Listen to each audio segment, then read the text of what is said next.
May Allah subhanahu wa ta'ala open our doors. So the point I'm raising, my brothers and sisters, is sometimes you will have to adjust your dream regarding the type of person that you want your child to marry. It is their choice. You can guide them, you will try with them, but believe me, you have to somehow give in at some stage. If it is a person whom you may not have considered ideal, because sometimes the other option is something which is even worse than what you are disagreeing with. May Allah subhanahu wa ta'ala open our doors. I know of many parents who refuse their daughters to get married to people they want to marry foolishly. Allow your daughter to make the mistake and to come back divorced, being your daughter so happy with you, and you will be able to guide her with love. My daughter, didn't I tell you anyway? Now you made the mistake, you have come home, we still love you, we embrace you, and we still recognize you as our daughter, but it would have been better if you did not make the mistake. She will say, Dad, I love you forever for standing by me and for looking after me, instead of saying never ever. And she becomes a person who is an eyesore for you. She becomes depressed, because today people become depressed when they cannot marry whom they want to marry, and it's our fault. We sent them to the schools, we sent them to the various mixed type of educations, we did this, we did that, we had a place in the mall where we were every week, we did not dress them appropriately when they were young, so as they grew up they did not want the appropriate dress. We are the ones who placed them in front of the televisions, and we subscribe to the dirtiest of the internet channels or satellite channels and so on, and then we expect our daughters to still have a good Islamic choice of a spouse. Who is the hypocrite? Father of the home. Big hypocrite. May Allah protect us. Why?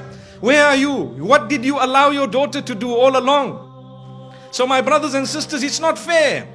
Do you know that when a child is born, Allah gives you almost 100% control over that child? You dress the child, you name the child, you decide when to bath the child, what the child will eat, all control. Don't say, I don't have control over my child. Allah said, I gave you full control when the child was born. That's the time you did not dress the child properly. You never read your own salah. There was no Quran ever played. There was nothing. And slowly, as the child grows up, one by one, Allah takes away the control of elements from you regarding that particular child. So when a child is a little baby, you can give the child a rattle worth 1 rupee, and it will shake the rattle and smile and laugh with you. Let the child become 5 years old, give them the rattle, they will throw it back at your face. Dad, are you playing a fool with me? I need an iPhone. So at a certain stage you had control over the child. What did you do when you had control over your child? Did you guide the child? This is why I say speak to the child earlier, because today we are losing control earlier. You can dress your child how you want when the child is 2 years, 3 years, even if the clothing is torn. Let the child get to 8 years, 9 years. Dad, I'm not wearing these shoes. Why? You make me look like one of those people living in the 1960s.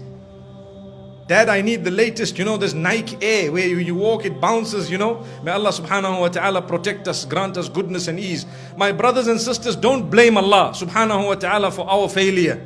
May Allah subhanahu wa ta'ala grant us success. So this is why I say, sometimes we need to adjust. The reason is, how can we allow, or how can we facilitate for our children to live happily ever after, when we did not let them marry the person they wanted? We made them marry someone they did not want. Now obviously I'm talking of something which is not the ideal. Ideally, Islamically, we need to speak about what should be happening.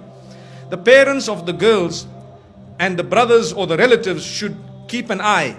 When they see potential husbands for their daughters or their sisters and so on, they should approach the gentleman or his family, or they should speak to their daughter about it. We have so and so, we are trying to, you identify, you speak to them, you let the two meet within the limits of the Sharia, and if they would like to take it further, you take it further. It's your responsibility as a male. That is ideal. And if the daughter says, no, I'm not too happy, don't be angry, no pressure. My sister, you have the right. It is haram in Islam to force your daughter to marry whom you want when she does not want. Totally forbidden. It is a major sin, in fact. You cannot do that. It is her choice. She can say no. At the time of Rasulullah sallallahu alaihi wasallam also, there were those who said, no, I don't want to marry this man, and they were not forced to it. May Allah subhanahu wa ta'ala grant us goodness.